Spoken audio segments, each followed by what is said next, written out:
Hello, ladies and gentlemen. This is your friendly neighbor, Dr. Jimmy128, and I'm bringing to you. I'm going to bring to you a versus one. This is going to be a StarCraft game.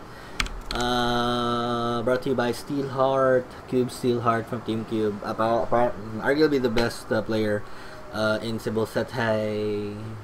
Yes, and he sent me some replays. I decided to look at them and cast them, and bring to you some StarCraft Heart of the Swarm action, as I have not really been casting all that much and haven't uploaded a video in a while, and mainly because I am going to go on vacation.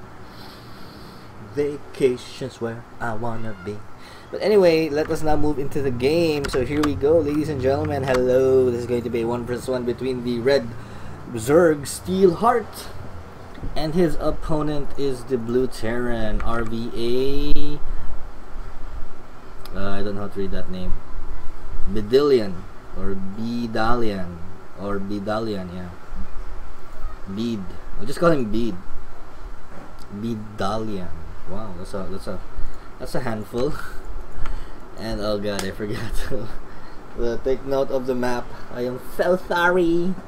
But what's the name of this map? I forgot the name of this map. But this is that map where if things explode, right? The debris falls outwards. Not really falls, but gets pulled out into space, because I believe this planet has low gravity. And yeah, it's going to be a 1v1. This is a 1v1 map. I've seen this map a lot on GSL.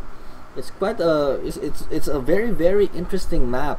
Okay, so you have a ramp here, your expansion is here, but when you go for a third base, it's quite it's a little difficult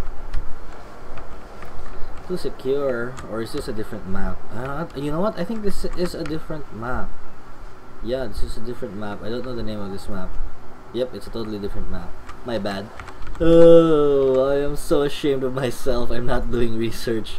Anyway, to change the topic, of course, Steelheart, for those of you who do not know this person, I think he won, was he second or third place in last year's PGF. He lost to Ender, I think. Not sure, but yeah, I think so, yeah. And okay, so let us see what Steelheart decides to do. He is normally, he plays Zerg. He played Zerg a whole lot in Wings of Liberty. He does play Zerg in Heart of the Swarm, but he also has a pretty mean Protoss. Because he really digs like the new units, the Mothership Core, and I believe he likes to use the Oracle. I'm not sure. I haven't really been following his games, and I haven't seen this game either. So it's going to be interesting. Let's see how this plays out. Terran versus Zerg, one of the most fun to watch, fun to cast StarCraft 2 games or matchups. So we're seeing a pretty interesting. We're seeing a very common Heart of the Swarm build coming from Bied. I'll just call him Dalian, from our Terran player Dalian. And going for a bunker rush with a Reaper. So a lot of HOTS Terran players have been using this Reaper to much effectivity, I think. But yeah, this is a very well widely used build in Heart of the Swarm. The Reaper, no longer needing a tech lab to be created, and the Zergling coming out to cancel the creation of the bunkers. There another SCV being sent? No, it is actually another Reaper. So Byron fending off this bunker rush pretty well, though there is a second Reaper and they will be able to take out all these Zerglings. But still, the bunker gets cancelled, and there are still Reapers here. They might be able to deal some damage with proper micro. They have killed all the Zerglings that have been created. They might even get a couple of drone kills. They'll get another drone kill. Yes! No! The Queen is there and takes the heat, but the Reapers can hop up. And there's no creep connecting both bases, so these Reapers might be able to deal quite a lot of damage. Drones, though, being used to surround one Reaper. And very smart there from Byron. And the Terran player, though, behind all of this is getting his expansion. He is getting a factory. He will follow this up with Hellion Pressure. So this is quite... Oh, okay. So this isn't that map. Yeah, I know.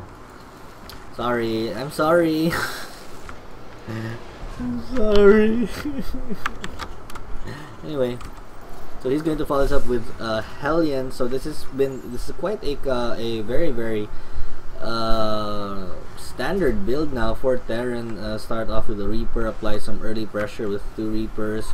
In this particular scenario, only 3 drones though have been killed, but there are quite a lot of Zerglings have also fallen to the 2 Reaper pressure. And now we're going to follow this up with Hellions.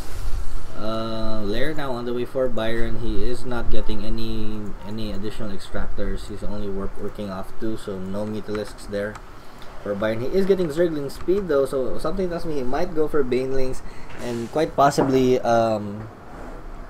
Roaches or maybe the Swarm Host. Okay, it is only a 3rd extractor. Normally, players would grab 4 if they would go for Mutalisks, but let us find out what Byron is going to do. Byron, what are you going to do? There you go, Infestation Pit, and something tells me you don't love me anymore. It's the Infestation Pit.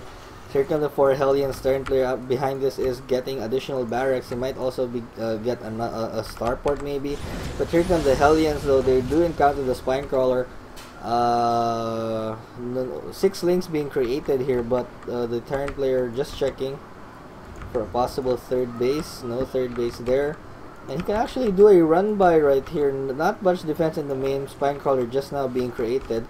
But he's actually just going to go around and try to find a possible 3rd base. Scan goes down here at the main. So he does see it is quite vulnerable, but will it be too little too late? Byron already has the front walled off with a Queen and an Evo Chamber. Expansion though happily being mined from. No pressure at all for the Terran player. This is what you really get when you have map control. You don't have to worry about anything. And now the 2 extractors, 4th extractor now done. We're seeing Enduring Locust now coming out, and 3 Swarm Hosts. So here comes the pain. I wonder how Terran can deal with Swarm Hosts. A Banshee maybe. Widow Mines will always be nice, but again there is that cooldown for their missile shot. And we're seeing 1 Medivac, no reactor though coming out from the Terran player. He's looking to get his 3rd base. Byron is still on 2. And I don't know if he's planning on getting a 3rd base anytime soon. He is spending most of his minerals on Swarm Host and even getting a Hydralisk then. Interesting. And this Medivac though will spot the Swarm Host, and the Swarm Host will also spot the Medivac. And Hellions caught off guard. Terran player not paying attention, but how much damage will this Medivac do? We have 2 Hellions. And Widow Mine and Byron using the drones to chase off the Widow Mines. The Queen though is there to defend. The drones are going to get roasted. But here are the Swarm Hosts. 1 gets taken out, but the drones here for Byron are slowly falling. And wow, the Hellions have been... Oh well, 1 Hellion actually has been taken out. But we do have 2 Widow Mines left in this base, and they have not yet shown or reared their ugly head. There you go, Queen sacrificing herself for the swarm, and here comes the Zergling attack, and all of the Swarm Hosts actually have been taken out. And the Terrans, the Marines though, have been left outside the base. He said, nah, I'll you guys stay out there, you'll be fine, you have nothing to worry about. And we have Widow Mines, but no, we didn't expect Zerglings, so sorry. Widow Mines here have been taken out. 3rd base being spotted by this Overlord, so Byron knows exactly what is going on. And there you go, there are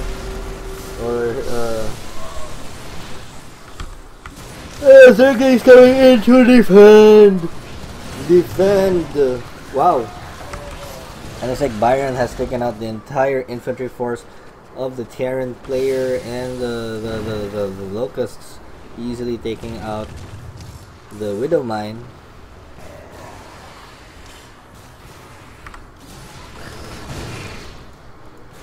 And yeah, so Byron now is the one with map control. He is denying this expansion. Parent player should actually cancel this before it goes boom, or is he too busy watching or looking at something else? And there you go, slowly taking out the bunker, and there go the Zerglings. Oh, there's actually a hole. Yeah, not the best wall off for my parent player, but nice drop on top of the swarm host, but the locusts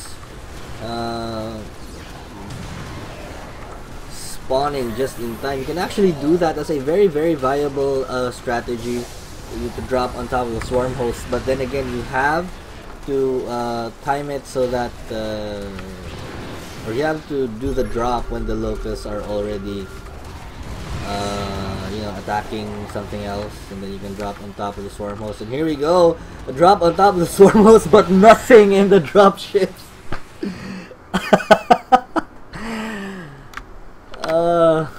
I don't know what that was. What a fake from the Terran player, and Byron comes back nicely from that early pressure, not really losing much early on in the game, defending perfectly, and that kept him in the game. Late third base from him, but you know, I think that was a 2-base Zerg strategy that Byron just played out. And hey, now Zerg has a 2-base strategy that hurts. So I hope you guys enjoyed that. This has been your friendly neighbor, Dr. Jimmy, signing off. Bye bye.